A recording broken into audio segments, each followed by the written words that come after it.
Hi and welcome again to Painting in the Shed.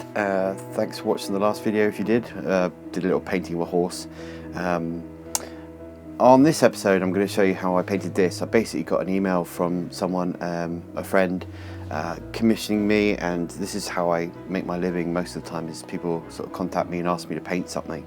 And so she said it was a woodland and it had harps in the woodland, and I'm not sure.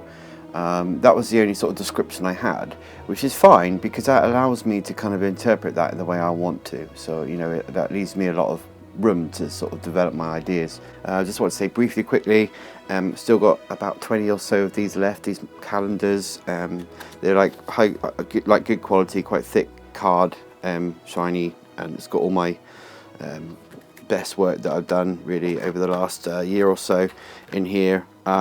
So please make sure you order that if you want any of these for Christmas presents or anything. That's on my Etsy store, and yeah, there's only about 20 or so of those left, so I just thought I'd let you know. Anyway, on with the painting. Okay, so I thought I'd do a little commentary over this because I didn't do that in the last video.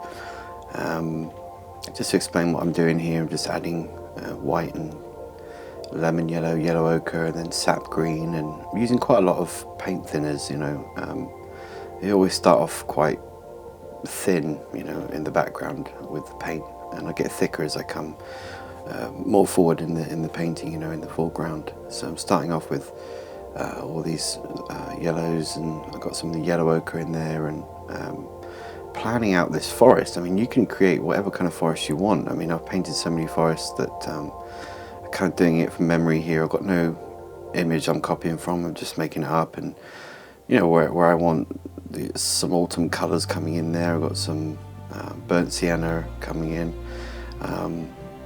and just basically painting this as I go and making it up, and making up this landscape here, and rocks and shapes for where the trees are going to go, and sort of just giving a bit of a sort of stream thing coming in the middle there, down the middle, and plotting out roughly where some of the trees might be. And you can see here I've sort of jumped on ahead here.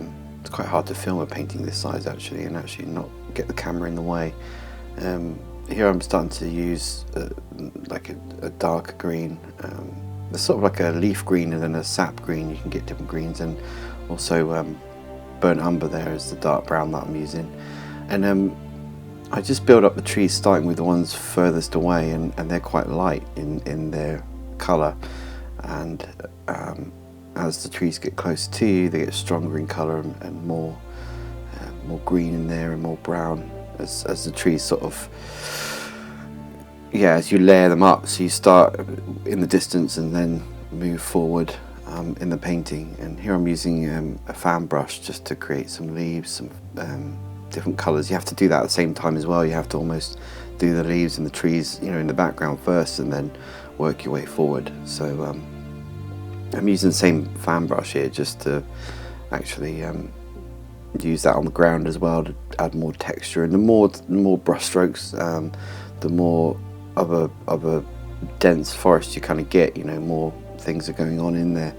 So it's just making up as I go along. But when it came to the harps that I had to include in the painting, I had to actually look up harps on the computer. So I kind of did a bit of a search here for harps, and there are many different types of harps I didn't realise.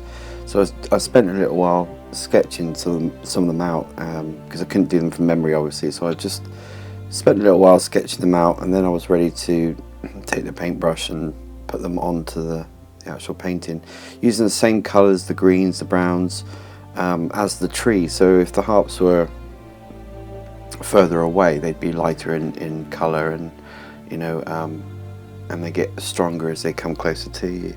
So you can see this one's sort of in the middle somewhere. Using a small round brush for this, and you can get quite a good point on it. If you've got a new brush, you can do the strings, and so this is me painting the harps in basically, and some of the shadows too, but I'm just worried about putting them in the right places at the moment. And here, as you can see, this one's sort of got a bit of reflection and a bit of water at the bottom there. I mean, there's not a lot of water in this painting, but it's indicated that there's some water down there.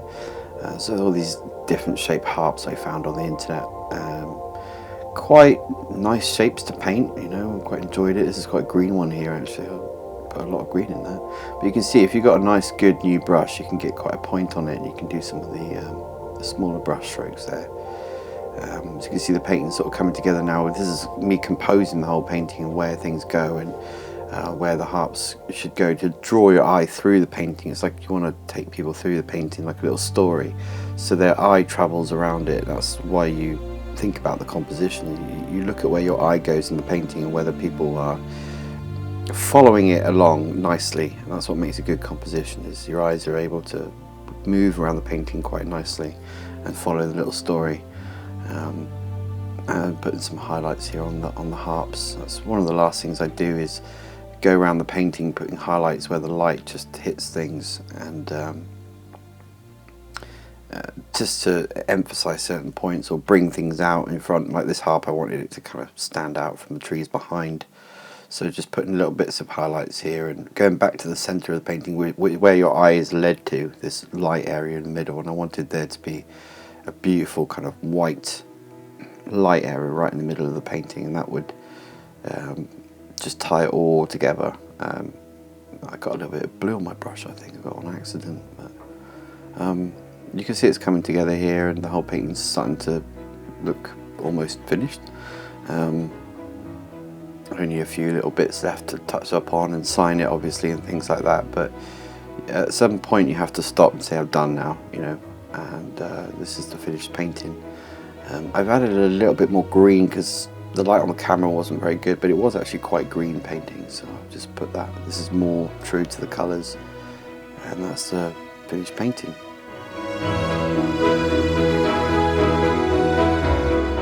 I hope you enjoyed that. I'm pleased with the finished result, and I'm going to wait a few weeks or so until it's dried out and then deliver it, and yeah, I really enjoyed painting that. So thanks for watching, and please subscribe here and like this video if you do, and follow me on Facebook or Instagram, Oliver Pengilley, basically on all various media sites. So yeah, it'd be good to sort of get to know some of the people that are watching these videos and that. So yeah, thanks for watching, and I'll see you next time. Bye bye.